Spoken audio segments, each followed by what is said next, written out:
The word of 2016, according to Oxford dictionaries, is post-truth. It's where you win arguments, elections even, not with facts but with appeals to emotion and personal belief. As doctors, we see the peaks and troughs of human emotion every day, and it's our emotional bond to patients that keeps us going when we're tired and hungry. So I'm not knocking emotion, but objective facts matter too, and I'm worried that there's a cloud of post-truth hanging over the health service at the moment.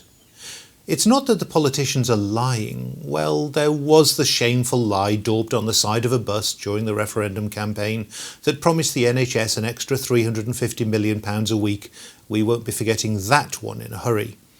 But this isn't so much a tale of twisting the truth as sliding around it. We have a government that says it has fully funded the NHS, but it's a delusion. The increase in overall health spending is less than half what is claimed, and hospitals have been left financially crippled by unreachable efficiency targets. For years, the numbers have been almost too big to grasp, but now that we have the details of the cuts that each and every part of England will have to make, the reality is much harder to deny. They might be called sustainability and transformation plans, but their name is grimly ironic. There's nothing sustainable about Manchester and several other areas having to find more than £1 billion in cuts in 5 years. And how can a service transform when it's clear from the STPs that social care is in the same financial mess as health? Without that support, patients wait too long for the care they need and hospitals can barely function. As with some patients, overload, decompensation and failure could lie ahead. Throughout the UK, it's the same story of resources not keeping up and patient care suffering as a result. But it doesn't have to be this way.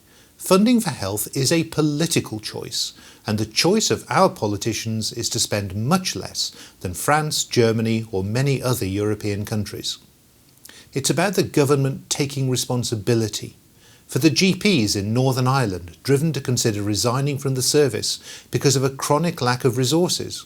For the junior doctors in England who are often exhausted, demoralised and missing out on vital training. Make no mistake, we'll hold the government to account, and so will our members. I strongly encourage junior doctors in England to use the new system of exception reporting to indicate when they're working beyond their hours, and senior hospital doctors to support them in this. This is how we will continue to challenge a government that thinks a new contract stands in place of urgent action to improve working conditions and patient safety. We'll stand with every one of our members. That includes the 30,000 who trained in other European countries. They need certainty in their working lives and to know the immense contribution they make to the health service can continue.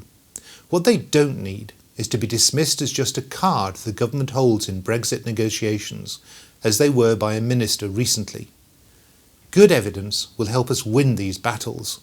If you want to see what evidence can do, you only have to look at the meticulous clinical guidelines in which the BMJ group has recently been involved and which will empower healthcare workers in developing countries. They're based on good evidence because good evidence saves lives. Whether it's the health service or the patient in front of us, there really is no other road to take.